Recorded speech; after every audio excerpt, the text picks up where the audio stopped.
Engineer Ali Mirza साहब की हर चीज़ को छोटा छोटा जो है वो ढूंढ के उसको क्रिटिसाइज़ किया जा रहा होता है। लोग बाकायदा सेलिब्रेट कर रहे हैं कि फ़लाँ शख्स के ऊपर इतनी संगीन नौयत की दफ़ात लगी हैं। इनके जो मुखालफिन थे, जो इख्तलाफ रखते थे, वो बाकायदा गालियाँ, बाकायदा जो है वो तस्वीरें बिगाड़ के ऊपर जो उनको समझ आ रहा है वो लिख रहे हैं। क्या वाकई इंजीनियर मिर्ज़ा मोहम्मद अली फ़िरका वारियत को हवा देते हैं या फिर ये इख्तलाफात की बुनियाद पर उनको निशाना बनाया जाता है? कुछ अर्सा पहले भी एक लफ्ज़ ऐसा इस्तेमाल किया था कि यहूदी ये कहा करते थे।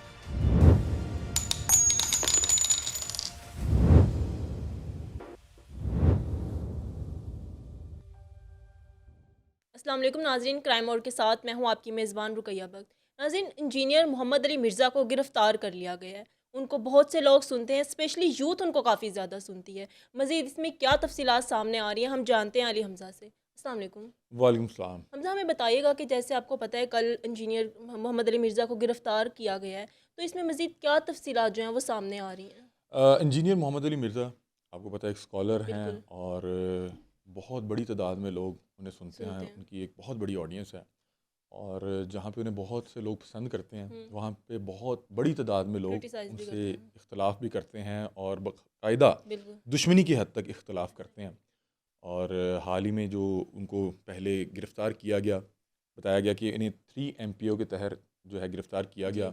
और जो इनके चाहने वाले थे हुँ, और जो इनकी टीम से मेरा रब्ता हुआ, तो उन्होंने बताया कि ये एक तरह से हिफाजती हिरासत है, हुँ, जिसमें 3 MPO के तहत आप अच्छा। किसी भी शख्सियत को जो है रिटेन कर सकते हैं। ये हुँ, कानून जो है रियासत को इख्तियार देता है जी। कि अगर आपको लग रहा है कि इस शख्स की जान को ख़तरा है हुँ, या इसके कहे गए अल्फाज की वजह से किसी का किसी की दिल जान आज़ारी हो सकती हुँ, है या ये इसकी कही गई बात इन्फ्लुएंस कर सकती है, जी। तो आप उस शख्स को 3 MPO के तहत जो है रिटेन कर लेते हैं। और ये पहली बार नहीं हुआ, इससे पहले बहुत से सियासी शख्सियात या बहुत से ऐसे लोग हुँ, जिनके हवाले से कुछ ना कुछ ये खदशा पाया जाता था जी, कि इनकी कही गई बात जो है नक्शे अमन का बायस बन सकती है, तो अच्छा। उसको 3 MPO के तहत जो है हुँ, गिरफ्तार कर लिया जाता था और उसको अपनी हिरासत में रखा जाता जी। था। अब जो मेरी इनकी टीम से बात हुई है, इंजीनियर मोहम्मद अली मिर्ज़ा, मैं इनका 2 बार इंटरव्यू करने हुँ, गया, उसके अलावा भी इनसे अक्सर रब्ता रहा, इनकी टीम से भी रब्ता रहा। तो मैं सैलाब ज़दगान के लिए कुछ जो है वहाँ कवरेज के लिए गए हुँ, थे, कुछ एहतियात लेके। जी, तो वहाँ से वापस आ रहा था तो सोशल मीडिया पे मेरे सामने एक खबर आई कि इंजीनियर मोहम्मद अली मिर्ज़ा को गिरफ़्तार कर लिया गया। बिल्कुल। अब जो खबर मेरे सामने से गुज़री वो एक ऐसे पेज ने लगाई हुई थी जो इंजीनियर साहब के मुखालफिन या इख्तिलाफ़ रखता था और वो अच्छा। बाकायदा इसको सेलिब्रेट कर रहा था। हुँ, पहले मुझे लगा कि सोशल मीडिया पे चूँकि कोई भी चीज़ ऐसे वायरल कर दी हुँ, जाती है, कोई चेक एंड बैलेंस उस तरह से नहीं है। तो मुझे लगा कि शायद कोई जो है चाहता है कि गिरफ़्तार फ़ेक हो जाए और वो अपने जज़्बात लिख रहा है। आपको लगा कि फ़ेक न्यूज़ हाँ, है। मुझे लगा तो सबसे बेहतर जो तरीक़ेकार है किसी भी हुँ, ख़बर को तस्दीक करने का, तो वो जी, ये है कि आप मुतलका लोगों से रब्ता करें। जी। तो मैंने इंजीनियर अली मिर्ज़ा साहब जो हैं, उनकी जो टीम है उनसे हुँ, रब्ता किया। तो इनकी टीम ने उस वक़्त फ़ोन नहीं उठाया, अच्छा। क्योंकि उस वक़्त ये तकरीबन गिरफ़्तारी वाला प्रोसेस हुँ, चल रहा था और इनकी टीम इनके साथ मौजूद थी। अच्छा। कोई 15-20 मिनट या बाद या आधे घंटे बाद मुझे इनकी टीम की जानिब से दोबारा रब्ता किया हुँ, गया और मैंने उनसे पूछा कि मैंने सोशल मीडिया पे देखा है कि इंजीनियर अली मिर्ज़ा साहब को गिरफ़्तार कर लिया गया है। जी। तो उन्होंने इस हवाले से तस्दीक की कि उनकी गिरफ़्तारी हो गई है। हुँ, मैंने उनसे पूछा कि इनके ऊपर कोई मुकदमा दिया गया है? उन्होंने कहा नहीं, नहीं अली भाई, मुकदमा कोई नहीं दिया गया। इन्हें 3 MPO ऑर्डर के तहत जो है गिरफ़्तार गिरफ़्तार किया गया किया है। गया। और मैंने पूछा कि क्या इनको गिरफ़्तार अकेडमी से आके किया गया? हुँ, उनके मुताबिक जो इनकी टीम है उन्होंने बताया इन्हें जो है अकेडमी से गिरफ़्तार हुँ, नहीं किया गया। उन्होंने कहा कि इंजीनियर अली मिर्ज़ा साहब को बुलाया गया था। हुँ, जैसे किसी को आप दावत देते हैं कि आप जी, आके मिलें या आप आके खाना खाएँ।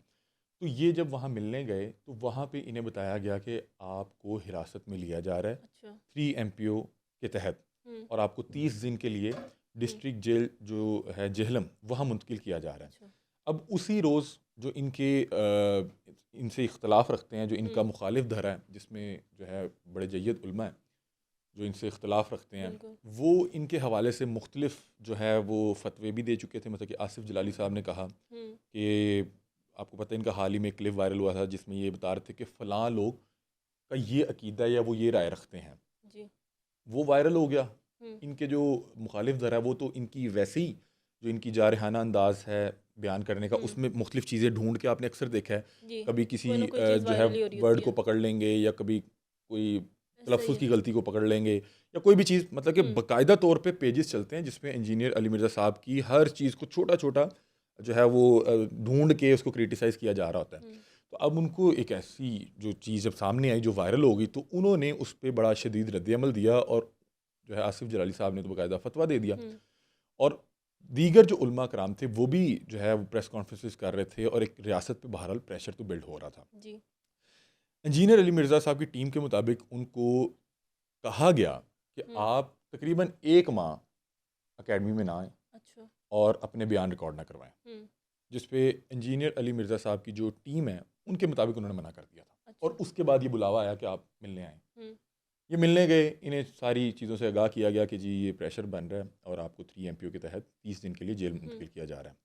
बता रहे हैं कि पहले टीम के साथ इंजीनियर अली मिर्ज़ा साहब से बातचीत हुई है, फिर अकेले 1-on-1 भी इंजीनियर अली मिर्ज़ा साहब के साथ वहाँ पे बातचीत हुई और उसके बाद इंजीनियर अली मिर्ज़ा साहब को ये लोग पुलिस की हिरासत में छोड़ के आ गए, जहाँ से ये इन्हें जेल में मुंतकिल कर दिया गया।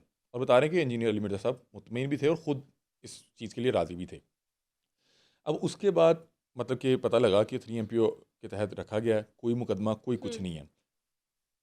तकरीबन इनको हिरासत में लिए जाने के 10 या 12 घंटे के बाद इन पे संगीन नौयत का जो है मुकदमा दर्ज हुआ है, जिसमें 295C की दफ़ात भी शामिल है। अल्लाह ताला हर शख्स को जो है महफूज रखे, अल्लाह ताला हर शख्स को जो है इस तरह के अल्फाज की अदायगी से भी जो है बाज रखे। अल्लाह ना करे कोई भी शख्स जो है ऐसी मुक़द्दस हस्तियों के मुतालिक कोई भी नज़ेबा गुफ्तगू करे, कोई भी ऐसी जो है वो अल्फाज का चुनाव करे, और अल्लाह ताला हर शख्स को इस तरह की दफ़ात से महफूज रखे। तो बहरहाल बड़ी संगीन नौयत की दफ़ात हैं वो, उसके साथ उन दफ़ात के साथ जो है इन पे मुकदमा दर्ज हुआ। जब इन पे मुकदमा दर्ज हुआ तो मैंने दोबारा इनकी टीम से रब्ता किया और मैंने यानी कि इस हवाले से तस्दीक की, तो उन्होंने कहा जी इस हवाले से मुकदमा दर्ज हो चुका है।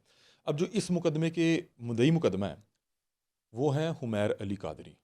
हुमैर अली कादरी से मेरी 2 साल पहले मुलाकात हुई थी और मैंने तब इनका इंटरव्यू किया था। तब भी इनका इंजीनियर अली मिर्ज़ा साहब के साथ ही कोई तनाज़ा था और उस वक्त कोई साहब थे, उन्होंने इंजीनियर साहब के कत्ल के हवाले से कोई फतवा दिया था। अच्छा। तब हमने इंजीनियर साहब का भी इंटरव्यू किया था और उन लोगों का भी इंटरव्यू किया था। वहाँ पे हुमैर अली कादरी से मेरी मुलाकात हुई थी और तब हमने इनका इंटरव्यू भी किया था।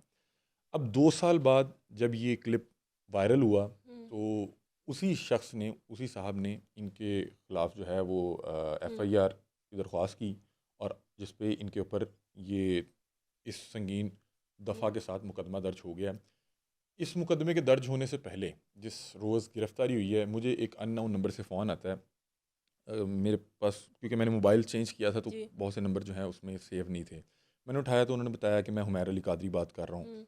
मैंने कहा अच्छा, मेरे जहन में नहीं था उनका नाम।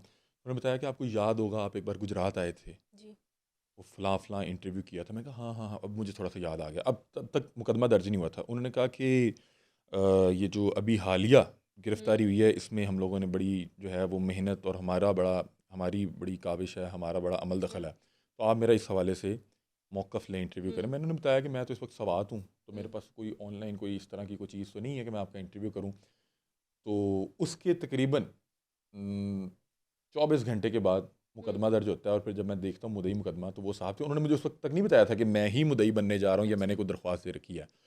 अब ये जो उन पे मुकदमा दर्ज हुआ है इंजीनियर मोहम्मद अली मिर्ज़ा साहब पे, इसके दर्ज होने के बाद मैंने एक चीज़ सोशल मीडिया पे देखी जिसका मुझे बड़ा अफसोस हुआ कि लोग बाकायदा सेलिब्रेट कर रहे हैं कि फ़लाँ शख्स के ऊपर इतनी संगीन नौयत की दफ़ात लगी हैं। मैं कह रहा हूँ कि अल्लाह ताला हर शख्स को महफूज रखे, किसी भी मुक़द्दस हस्ती के मुतल्लिक कोई भी जो है नामुनासिब अल्फाज के इस्तेमाल से अल्लाह ताला हर शख्स को महफूज रखे और अल्लाह ताला हर शख्स को महफूज रखे इस तरह की संगीन नौयत की दफ़ात से भी। अब मुझे बड़ा अजीब लगा कि इतनी संगीन नौयत की किसी पे दफ़ात लगी हैं और लोग सेलिब्रेट कर रहे हैं। लोग जो है इनके जो मुखालफिन थे, जो इख्तलाफ रखते थे, वो बाकायदा गालियाँ, बाकायदा जो है वो तस्वीरें बिगाड़ के ऊपर जो उनको समझ आ रहा है वो लिख रहे हैं और जो इनके चाहने वाले थे वो इस हवाले से इज़हार अफ़सोस भी कर रहे हैं और इनके हक़ में जो है कैंपेन भी चला रहे हैं। अब चूँकि मुकदमा दर्ज हो चुका है और ये अब मामला जाएगा अदालत में। अदालत में देखें कि जाके जो लोग मुद्दई मुकदमा है उन्हें ये साबित करना पड़ेगा कि इंजीनियर साहब ने कोई नामुनासिब अल्फाज इस्तेमाल किए हैं और इंजीनियर साहब को वहाँ पे जो है मौका दिया जाएगा कि वो अपनी सफाई में अपने आप को जो है वो बेगुनाह साबित करें कि उनसे कोई जो भी उन्होंने बात की है उनके, ज़ाहिर सी बात है कि इस हवाले से उन्होंने एक अपनी जस्टिफिकेशन के हवाले से भी वीडियो रिकॉर्ड करवाई थी और वहाँ पे भी अदालत के रूबरू भी वहाँ पे मुझे लगता है कि अदालत चूँकि इस तरह का मामला है, तो वहाँ पे बहुत से उलमा कराम को वहाँ पे मेरा ख्याल है सुनने के लिए भी शायद बुलाया जाए। तो बहरहाल अब तो मामला कोर्ट में है और वहाँ पे जो है मुद्दई है उसको साबित करना है कि इनसे गलती हुई है, इन्होंने गलत अल्फाज का चुनाव किया है और इन्हें जो है साबित करना होगा कि मैंने कोई गलत अल्फाज का चुनाव किया या नहीं किया या उसके पीछे क्या वजह थी, क्योंकि वो ये कहते हैं कि मैं किसी के हवाले से बता रहा हूँ कि फ़लाँ लोगों का ये अकीदा है। तो बहरहाल अब तो मामला अदालत में है और मुझे एक चीज़ जो लगती है कि जो इनकी गिरफ्तारी और ये जो 3 MPO और ये सारा मामला हुआ है, वो इसलिए भी हुआ है, ये मेरा एक नाक़िस तैसी है, मतलब कि जो पहले मैं आपको बता रहा था वो तमाम फैक्ट्स और हक़ाइक़ थे जो कि मुझ तक उनकी टीम से या मुखालिफ जो उनका पार्टी से पता लगा वो आप तक दिए। मेरा नाक़िस तजिया ये है कि आपको पता है कि ये जो है रबीउल अव्वल का माह मुबारक है और इसमें बहुत सी महाफ़िल होती हैं, बहुत सी जो है तकरीबात होती हैं और वहाँ पे फिर बहुत से बयानात भी होते हैं। जी। तो उन बयानात में बहुत सी ऐसी गुफ्तगू भी होती है जो तस्दीक़शुदा होती है, बहुत सी ऐसी गुफ्तगू भी होती है जो कि ज़ईफ़ होती है। जी। अब सोशल मीडिया का दौर है, वो क्लिप्स वायरल होते, इंजीनियर साहब उस हवाले से अपना मौक़िफ़ देते और कहीं न कहीं नक्शे अमन की सूरत हाल पैदा हो सकती थी और कहीं न कहीं इंजीनियर साहब की अपनी जो है वो सिक्योरिटी जो है वो भी जो है वो जी। रिस्क पे तो है, ख़तरात तो हैं, बिल्कुल। उन्हें पहले भी उन पे 2-3 बार हमले हुए हैं हुँ। और फिर जिस तरह से कोई साहब पहले भी उनके हवाले से कत्ल का फ़तवा दे चुके हैं जी। और दोबारा भी मतलब कि इनका जो मुखालिफ जो हैं, जो इनसे इख्तिलाफ़ रखते हैं, वो इनसे मतलब कि शदीद नफ़रत की हद तक इनकी दुश्मनी चलती है। मतलब कि आपने सोशल मीडिया पे देखा तो है।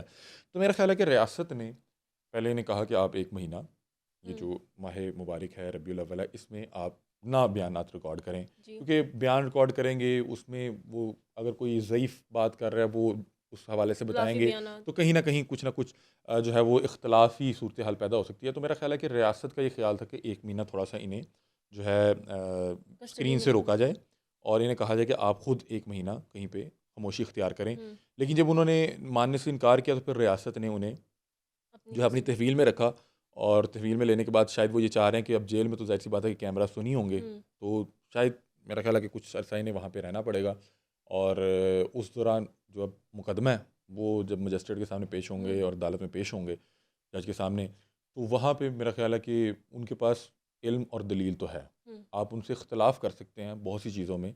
मैं खुद ये कभी-कभी मैंने इस हवाले से बहुत से लोगों से जब बात की तो वो ये कहते हैं कि उनका जो तर्ज़ गुफ्तगू है वो थोड़ा-सा अगर सॉफ्ट हो जाए तो वो हो सकता है कि हुँ। ज़्यादा लोग उनकी बात सुनें। तो बहरहाल मतलब कि इख्तिलाफ़ात एक तरफ रह अच्छा, क्या गए। वाक़ई इंजीनियर मिर्ज़ा मोहम्मद अली फ़िरका वारियत को हवा देते हैं या फिर ये इख्तिलाफ़ात की बुनियाद पर उनको निशाना बनाया जाता है? देखें कि जो हमने उनके जितने भी इंटरव्यूज़ किए या जितने भी लोगों ने उनसे जी। इंटरव्यू किया तो वो तो कहते हैं कि मैं तो हर तरह के जो अकायद हैं उनके पीछे नमाज़ पढ़ सकता हूँ और मेरे लिए तमाम लोग जन्नती हैं। हुँ। तो वो कहते हैं कि मैं तो किसी फ़िरके के हवाले से तो वो बात नहीं करते। वो बहुत सी ऐसी चीज़ों पे बात करते हैं कि जो कि ज़ईफ़ हैं, मतलब कि और लोगों में बहुत ज़्यादा उसको डिस्कस किया जाता है या बहुत सी ऐसी चीज़ों के हवाले मतलब कि इन्हीं किताबों से देते हैं जो कि मुख्तलिफ़ अकायद के लोगों के यहाँ जो उनका अपना टेक्सचर है। तो बहरहाल उस पे जब वो कोई ऐसी बात करते हैं, किसी को इस हवाले से निशानदेही करते हैं, तो बहुत से लोग जो हैं उससे जो है उसको पॉज़िटिवली लेते हैं, बहुत से हुँ। लोग जो है नेगेटिवली लेते हैं। तो बहरहाल अभी तो ये मामला है और बाकायदा तौर पे अभी आप ये देख सकते हैं कि उनके जो मुखालफिन हैं, जो उनसे इख्तिलाफ़ रखते हैं, वो तो बाकायदा इस चीज़ को सेलिब्रेट हुँ। कर रहे हैं। इस पे जो पोस्ट इस तरह की लगा रहे हैं और इस पे जश्न मना रहे हैं कि फ़लाँ साहब के ऊपर जो है इतनी संगीन नौयत की दफ़ा लगी है और दूसरी तरफ इनके जो अपने स्टूडेंट्स हैं वो इस हवाले से जो है इनके हक़ में कैंपेन भी चला रहे हैं। अच्छा, आ जाएँगे। इनकी गिरफ़्तारी के बाद सोशल मीडिया पर अवाम का कैसा रिएक्शन देखने को मिला है? अवाम को आपको बताया कि मिला-जुला रिएक्शन है। हुँ। इनकी बहुत बड़ी ऑडियंस है। इन्हें पाकिस्तान के बाहर इंडिया में भी देखा जाता है और इन्हें मुख्तलिफ़ ममालिक में देखा जाता जी। है। इनकी बहुत ऑडियंस है और मैंने जहाँ तक महसूस किया या मुख्तलिफ़ लोगों से बात की, इनकी दलील भी बड़ी स्ट्रॉन्ग होती है। हुँ। जिस भी चीज़ पे बात कर रहे होते हैं, इनके पास वो एविडेंस और वो चीज़ें होती हैं। लेकिन फिर बात बता रहा हूँ कि इनका जो अंदाज़े गुफ्तगू है, जो बयान करने का तरीका है, वो बड़ा जारहाना है हुँ। और अक्सर इन पे जो ज़्यादा तनकीद की जाती है, वो इसी वजह से इसी की हवाले जाती से है। की जाती है कि इन्होंने कुछ अर्सा पहले भी एक लफ़्ज़ ऐसा इस्तेमाल किया था कि यहूदी ये कहा करते थे। हुँ। तो जब मैंने उनसे बात पूछी तो वो ये कहते थे कि अगर आप कोई किस्सा सुना रहे हैं या अगर आप कोई शख्स को किसी फ़लाँ जो है वो एक वाक़ये के हवाले से गुफ्तगू कर रहे हैं तो आपको बताना पड़ेगा कि उस वक़्त क्या माहौल था या क्या हालात थे। तो वो ये कहते हैं कि मैं ये अपने अल्फाज तो नहीं कह रहा, मैं तो आपको ये बता रहा हूँ कि उस वक़्त किन तब क्या हालात में होता था। किन चीज़ों का सामना करना पड़ रहा था। तो बहरहाल उनके उस वर्ड से लोगों ने तब भी ये कहा कि अल्फाज का चुनाव बेहतर हो सकता था। और इसमें भी देखा जाए तो वो बात किसी दूसरी कम्युनिटी के हवाले से कर रहे हैं कि फ़लाँ लोगों का ये अकीदा है। तो अब देखें कि मेरा ख़्याल है कि वहाँ पे जाके मेरा जहाँ तक ज़ाती तौर पे ख़्याल है कि वहाँ पे वो दलीलों के साथ शायद अपनी जो है बेगुनाही साबित करने में कामयाब हो जाएँगे।